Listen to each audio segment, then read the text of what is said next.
L'arbre des diviseurs. L'arbre des diviseurs, en fait, c'est une technique qui vous permet de trouver tous les diviseurs d'un nombre, ainsi que de prévoir le nombre de diviseurs de ce nombre.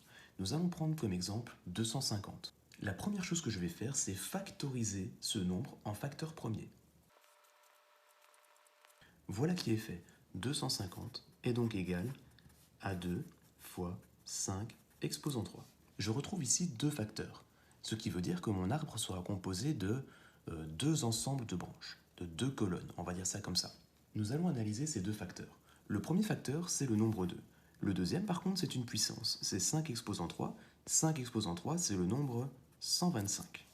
Je vais ensuite rechercher tous les diviseurs de ces nombres. J'ai donc les diviseurs de 2, qui sont 1 et 2, et j'ai les diviseurs de 125, qui sont 1, 5, 25 et 125. Je vous avais dit que cette méthode nous permettait de prévoir le nombre de diviseurs de 250, notamment dans cet exemple-ci. Comment faire? Eh bien, on va simplement compter combien chaque nombre a de diviseurs. Les diviseurs de 2, il y a 1 et 2, il y a donc 2 diviseurs. Les diviseurs de 125, 1, 5, 25 et 125, il y en a donc 4. Combien y aura-t-il de diviseurs pour 250? Eh bien, je n'ai qu'à les multiplier et je trouve le nombre 8. Il y aura donc 8 diviseurs pour le nombre 250. Je peux donc prévoir que mon arbre aura 8 lignes. À gauche de ces lignes, je vais simplement réécrire autant de fois que nécessaire les diviseurs de mon deuxième facteur, puisque je commence en fait par la fin. Je me retrouve avec deux groupes de diviseurs de 125. Ces deux groupes vont en fait être liés aux diviseurs de mon premier facteur. Le premier groupe va être lié à 1, le premier diviseur de 2, et le deuxième groupe va être lié à 2, deuxième diviseur de 2. À partir de là, quasiment tout le travail est fait. Je n'ai plus qu'à multiplier les branches entre elles.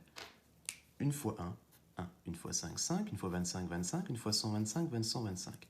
Ces quatre nombres-là sont déjà des diviseurs de 250. Je continue. 2 fois 1, 2. 2 fois 5, 10. 2 fois 25, 50. Et 2 fois 125, 250.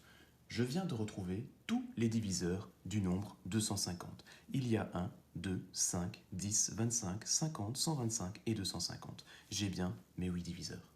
Refaisons la même chose mais pour le nombre 140. Vous allez voir qu'il y aura un peu plus de branches parce qu'il y aura 3 facteurs. Nous avons 2 exposant 2 fois 5 fois 7, donc 3 facteurs. Le premier facteur, c'est 2 exposant 2. Je vais donc chercher les diviseurs de 4, puisque 4, c'est la réponse de 2 exposant 2. Il y a 1, 2 et 4. Ensuite, les diviseurs de 5, il y a 1 et 5. Et enfin, les diviseurs de 7, il y a 1 et 7. Je peux donc aussi prévoir le nombre de diviseurs qu'il y aura au total pour le nombre 140. J'en ai 3 ici, multiplié par 2 ici, multiplié encore par 2 ici, 3 fois 2, 6, fois 2, 12. Je vais donc avoir 12 diviseurs pour le nombre 140. Je peux donc déjà prévoir mes 12 lignes de fin. Je recommence par la fin, donc mon dernier facteur c'était le nombre 7, je vais donc écrire les diviseurs de 7 autant de fois que nécessaire. Je me retrouve avec 6 groupes de 2 diviseurs, à chaque fois 1 et 7, 1 et 7, 1 et 7. Tous ces diviseurs, je vais les relier au diviseur de 5, le facteur qui était au milieu. Vous voyez que j'ai dû écrire 3 groupes de diviseurs de 5, afin que mon arbre soit complet.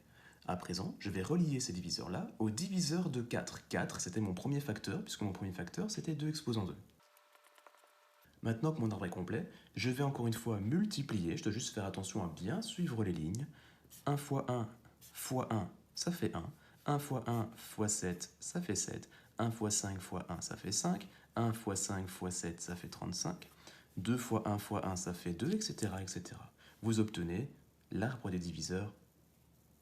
Vous obtenez donc l'arbre des diviseurs complet.